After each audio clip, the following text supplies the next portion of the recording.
ଝିଟିପିଟି ଶରୀରର କେଉଁ କେଉଁ ଅଙ୍ଗରେ ପଡ଼ିଲେ ଶୁଭ ଓ ଅଶୁଭ ହୋଇଥାଏ? ଜାଣନ୍ତୁ କିଛି ଅନୁଚିନ୍ତା ବିଷୟରେ, ଯାହା ମାନବ ଜୀବନରେ ପାଳନ କରିବା ନିତାନ୍ତ ଆବଶ୍ୟକ ଅଟେ। ଏହିସବୁ ଅନୁଚିନ୍ତା ଗୁଡ଼ିକ ମଣିଷର ଉପକାର କରିଥାଏ।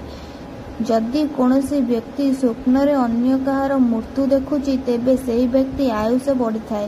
ନିଜ ଘର ଲୋକଙ୍କ ରୋଗ ଶଯ୍ୟାରେ ମୃତ୍ୟୁବରଣ କରି ସ୍ୱପ୍ନରେ ସୁସ୍ଥ ଥିବାର ଦେଖିଲେ ଏହାର ଅର୍ଥ ଅଲଗା ଜାଗାରେ ଜନ୍ମ ହୋଇସାରିଲେଣି।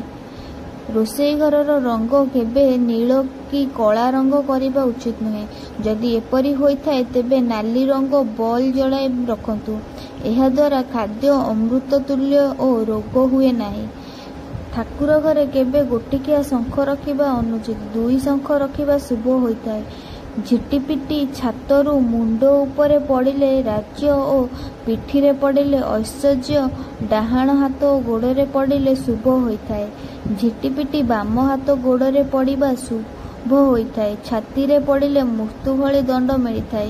ଦୀପାବଳି ଦିନ ଘର ପାଖରେ ପେଚା ଦେଖାଯାଏ, ତେବେ ଜାଣି ରଖନ୍ତୁ ମା ଲକ୍ଷ୍ମୀ ଆସିଛନ୍ତି। ଦୀପାବଳି ଦିନ ସମୟରେ ବିଲେଇ ଘରୁ କ୍ଷୀର ପିଇଯାଏ, ତେବେ ଲକ୍ଷ୍ମୀଙ୍କ ଆଗମନ ସଂକେତ ହୋଇଥାଏ। ଏହି ଦିନ ରାତିରେ ମୂଷା କି ଚୁଚୁନ୍ଦ୍ରା ଦେଖିଲେ ଲକ୍ଷ୍ମୀ ଆସିବାର ସଂକେତ ହୋଇଥାଏ।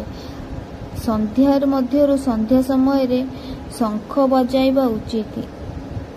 ଏହାଦ୍ୱାରା ଅଶୁଭ ଦୃଷ୍ଟି ଦୂର ହୋଇ ଶୁଭ ହୋଇଥାଏ। ରବିବାରରେ କୁଆଡ଼େ ଯାଉଥିଲେ ପାନ ଖାଇକି ଯାତ୍ରା କରନ୍ତୁ। ସୋମବାର ଯାଉଥିଲେ ଆଇନା, ମଙ୍ଗଳବାରରେ ମିଠା ଖାଇ, ବୁଧବାର ପାନମଧୁରୀ, ଗୁରୁବାର ତୁଳସୀ ପତ୍ର, ଶୁକ୍ରବାର ଖସା, ଶନିବାର ଯାଉଛନ୍ତି ଅଦା ଖାଇ ଯାତ୍ରା କରନ୍ତୁ। ଯାତ୍ରା ଶୁଭପ୍ରଦ ହେବ। ଜ୍ୱର ଓ କାଶ ହେଉଥିବା ବ୍ୟକ୍ତିଙ୍କୁ କ୍ଷୀର ପିଇବାକୁ ଦେବା ଉଚିତ ନୁହେଁ। କ୍ଷୀରରେ ଚିନି ବା ଗୁଡ଼ ମିଶାଇ ପିଆଇବା ଉଚିତ ନୁହେଁ। ଆକାଶରେ ଇନ୍ଦ୍ରଧନୁ ପଡ଼ିଲେ ନିଜେ ଦେଖିବେ, କିନ୍ତୁ ଅନ୍ୟ କାହାକୁ କହିବା ଅନୁଚିତ।